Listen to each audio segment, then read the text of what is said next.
Students of CBSE board class 10 class 12। बच्चों, आप जिन बच्चों के अभी सप्लीमेंट्री एग्जामिनेशंस होने वाले हैं उनके लिए बहुत ही इंपॉर्टेंट सर्कुलर सीबीएसई ने रिलीज कर दिया है। That is the guideline for conduction of practical examinations with supplementary examination. बच्चों देखो, कई बच्चों को डाउट कंफ्यूजन रहता है कि कैसे देंगे, क्या देंगे। So everything is there in this circular. Previously CBSE ने बताया था कि स्टूडेंट्स हु हैव प्लेस्ड, जिनकी कंपार्टमेंट आई है दैट इज रिपीट प्रैक्टिकल, वो देंगे। फर्स्ट क्राइटेरिया जिसकी आरपी आपके रिजल्ट में लिख के आई होगी, या रिपीट बोथ आया मतलब आपको थ्योरी प्लस प्रैक्टिकल दोनों रिपीट करनी है। ये केसेस हो गए। अब आते हैं appearing in practical examination due to supplementary for class 12। कौन अपियर होगा? The student who have been placed in compartment category due to repeat in practical shall have to appear in practical examinations only during the supplementary examination and no need for him to appear in theory। अगर आपकी सिर्फ practical में repeat I है तो आपको theory नहीं देनी है। रिपीट बोथ है तब आपको थ्योरी प्रैक्टिकल दोनों देना है। अब अगर क्लास 10th को देख लें तो कैंडिडेट इज डिक्लेयर्ड पास अगर उनका 33 मार्क्स थ्योरी प्रैक्टिकल दोनों मिला करके आ जाता है। सो अगर किसी कैंडिडेट को कंपार्टमेंट कैटेगरी आ गई है and was absent in internal examination, उस कैंडिडेट को प्रो रेटा मार्क्स के हिसाब से इंटरनल असेसमेंट मतलब थ्योरी के हिसाब से मार्क्स मिल जाएंगे। ठीक है। No internal assessment will be conducted for such students during supplementary, यानी कि 10th वाले फ्री हैं इस चीज़ से। 12th वालों को देना पड़ेगा अगर रिपीट प्रैक्टिकल है।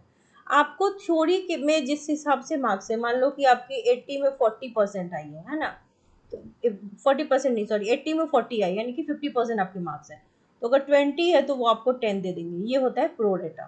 ठीक है, मार्क्स। तो इट्स अ लॉस कि अगर आपके मान लो थ्योरी में कम है तो प्रैक्टिकल में भी कम हो जाएंगे। इससे अच्छा अगर वो एग्जाम ले लेते तो ज़्यादा फायदा होता कि 20 में आपको 18-17 तो दे ही देते, राइट। अब प्रैक्टिकल एग्जामिनेशन कब से होगा बेटे? ये होगा आपके 5th of July to 15th of July. ठीक है।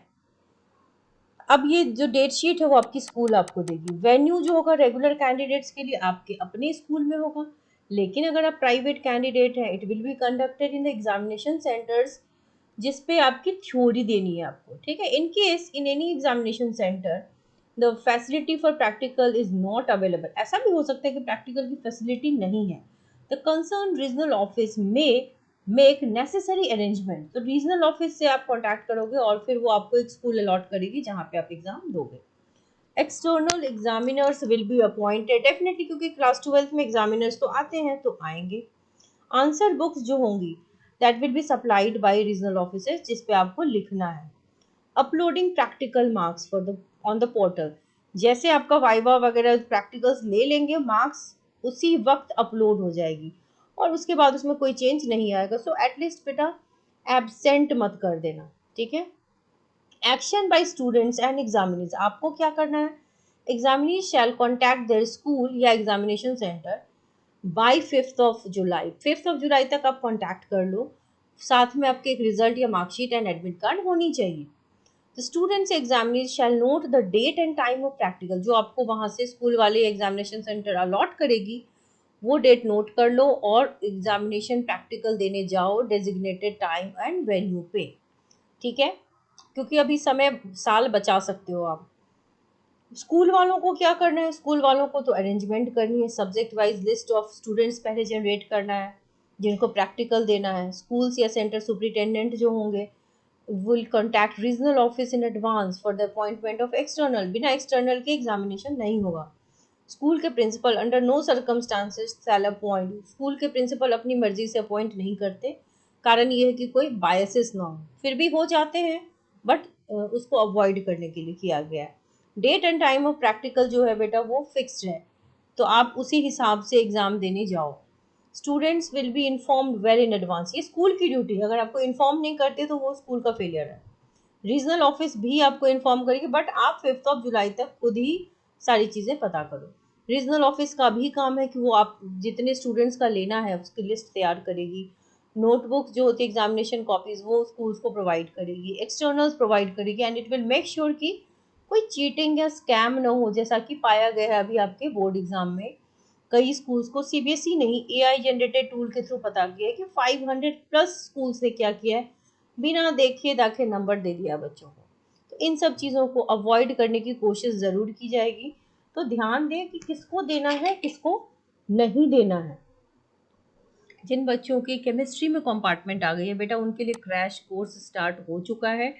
आप क्लास ज्वाइन करने के लिए इस ईमेल आईडी पे मेल कर दीजिए, इस नंबर पे व्हाट्सएप कर दीजिए। अभी भी हमारे पास काफ़ी समय है। हम 3 के बदले 5 क्लासेस अभी दे रहे हैं ताकि बच्चों की सारे डाउट्स अच्छे से क्लियर हों। आपको सबसे पहले स्टडी प्लान देंगे, 2 वे कम्युनिकेशन होता है जहाँ बच्चे अपने डाउट्स रखते हैं। लाइव क्लासेस तो मिलेंगी, साथ में उसकी रिकॉर्डिंग भी मिलेगी। कई बार बच्चे मिस कर जाते हैं लाइव क्लास, या कोई इंटरनेट इशू हो, या फिर दोबारा से समझना हो, तो आपको रिकॉर्डिंग अवेलेबल है। जितने आपको मान लो सारी चीज़ें याद नहीं हो पा रही, तो हर चैप्टर की एक्सपेक्टेड क्वेश्चंस की पीडीएफ दे दी गई है। हर चैप्टर के 30 क्वेश्चंस हैं। इतने भी कर लोगे तो अच्छे नंबर आ जाएंगे। एनसीईआरटी को भी कोशिश की गई है कि अच्छे से समझाया जाए। नोट्स आपको प्रोवाइड किए गए हैं, Q&A एनसीईआरटी के दे दिए गए हैं। फिर आपको formula sheet, mind map, then name reactions की PDF, plus many more things will be provided. Graph provide की जाएगी, एवरीथिंग जो कि आपके एग्जामिनेशन के लिए इम्पोर्टेंट है। अगर आप थोड़े भी सीरियस हैं तो आप एटलीस्ट 70% तो ले ही आओगे।